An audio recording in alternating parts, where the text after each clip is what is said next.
Vince Lovalio and Mike Reyes on Mark Sanchez. Listen, Vin, I know it was only his third year. He was the 5th overall pick. The Jets traded up. They gave up a hefty price to go get this guy. This was their guy. Only 1 year of college football, but this was their guy. Mark Sanchez, California kid, come to New York. He's going to lead this team.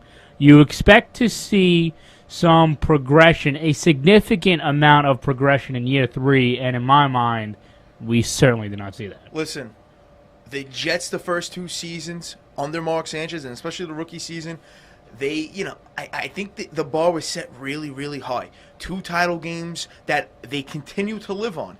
But 4 road playoff wins that they kept going after. And these are great team victories. Team victories. We're talking not as a team, we're talking as an individual. And bottom line is this, Mighty. In his 3rd year, did we see Mark Sanchez progress? No, we didn't. No. We didn't. And the bottom line is, going into this season where you kind of felt, did this team really get that much better? No, they didn't.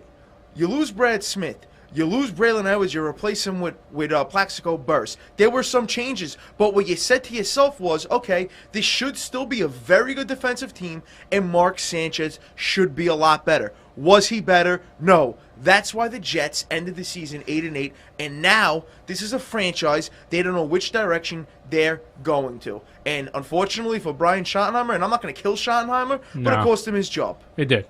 This guy completed just under 57% of his passes, just under 3,500 yards, 26 touchdowns, 18 interceptions. His yards per attempt has actually gone down each of his first 3 years, down to 6.4. 18 interceptions, 8 lost fumbles. He accounted for 26 turnovers. Mighty, year 3, you're supposed to get better. And, one thing that may help him is Josh Freeman in Tampa Bay. Yeah, he kind of regressed as well. Regress. So did his team as well. But Matthew Stafford, that's not helping anyone's case right now, because Stafford looks like an I understand he was the number #1 overall pick. And, yeah, you can say, he's got Calvin Johnson, but he had a phenomenal statistical season, and they went to the playoffs. Won 10 games, went to the playoffs. Bottom line is, biggest problem with the Jets, it starts at the quarterback position. Why do the Jets right now have problems with their receivers? Why is Santonio Holmes going crazy? Why are we hearing about Mark Sanchez being a lazy quarterback? This is all coming out now after the season. This is a problem. And another thing, Mighty, who did the Jets just hire as their offensive coordinator?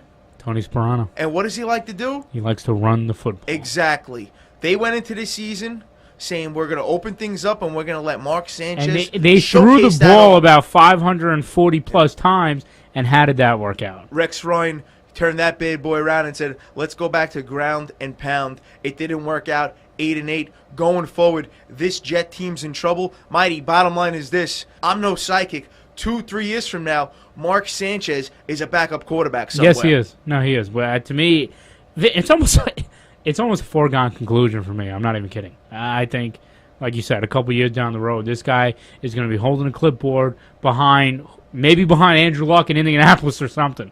And especially being in New York, let's stop comparing Mark Sanchez to Eli Manning. Let's lower the standards. We're talking Rex Grossman.